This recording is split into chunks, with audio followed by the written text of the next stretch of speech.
Hello everyone, welcome to my channel where we talk about things we love like gaming shows and anime. Goro is one of the biggest and most badass characters in Mortal Kombat.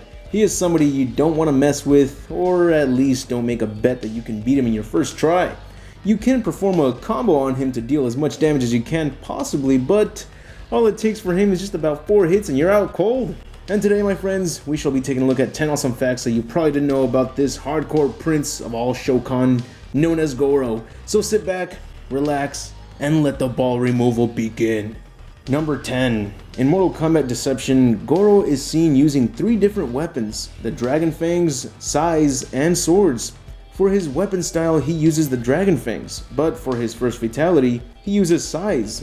Then, on Shao Kahn's ending, where he teams up with Goro to defeat Onaga, Goro is seen using swords to impale Onaga. I wonder where he keeps all these weapons with such little wardrobe. Number 9. The only Mortal Kombat 1 port where you can play as Goro is actually on the Game Boy port for Mortal Kombat 1. That is quite the perk on the wrong port. But hey, if anyone ever wants to defend the Game Boy port of Mortal Kombat 1, then here's that little defense you need. I believe there's a chance that you can play as Goro in the console versions, but it's only through a glitch in the game, which wouldn't quite count as being officially playable as part of the game. Number 8.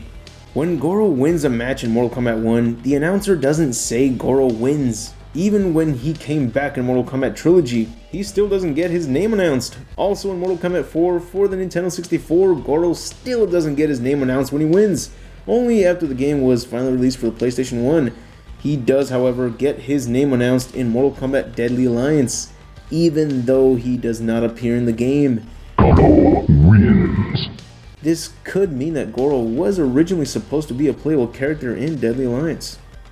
Number 7. The animated short film called Mortal Kombat The Journey Begins showed us that Goro had an older brother named Durok, and they both fought to the death, and the winner would get a jeweled egg, and they even fought in front of their father known as Gorbak. The animation is almost award-winning, as you can see. But what really is interesting about this fight is that Goro actually loses the fight, but ends up hanging from a cliff, just like in the live-action film where Johnny Cage puts him in the same position. But what happens here instead is that his brother Durok tries to help him get back up, and Goro ends up betraying him, and he knocks Durok into the pit. What a dick. Number 6. Goro's ending in Mortal Kombat Armageddon has him gaining the powers of a god after defeating Blaze, and this pisses off Shang Tsung, Quan Chi, Shao Kahn, and Onaga because they believe that either one of them would be the victorious one. So they try to jump him at the same time, but all Goro does is laugh and raise his arms and let forth an ancient Shokan battle cry, which brings an army of Shokan warriors to the pyramid, and they slaughter all 4 of them. This leaves Goro and the Shokan race to rule Outworld forever. Number 5. In the 1995 Mortal Kombat film, Goro's head and his upper arms were animatronic, and the rest of his body was a suit that stuntman Tom Woodruff wore and controlled the lower part of the body.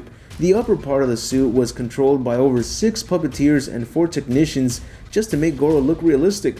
They did a hell of an outstanding job, 10 times better and more realistic than what Hollywood can shout out with their CGI nowadays.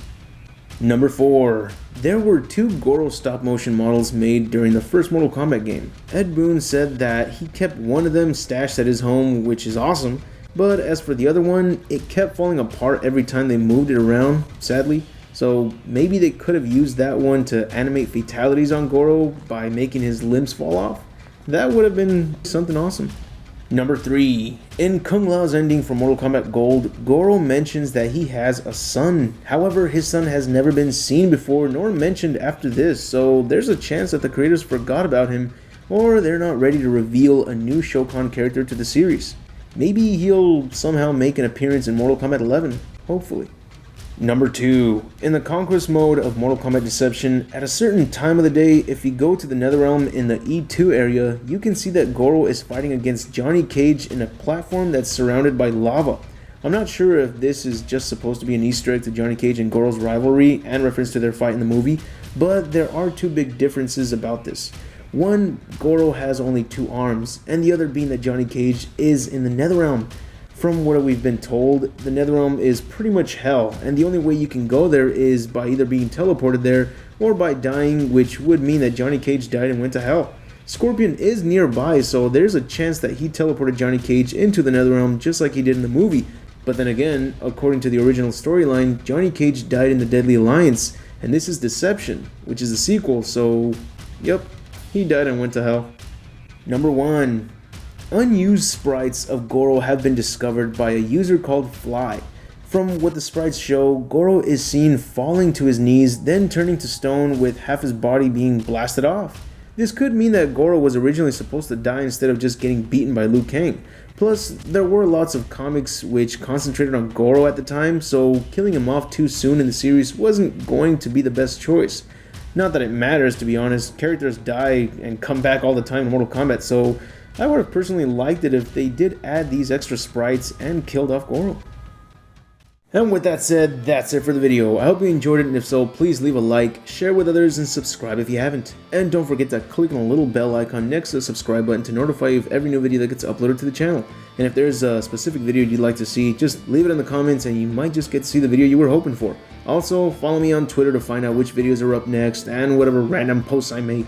But anyways, I'll see you all tomorrow, and remember to have an awesome day.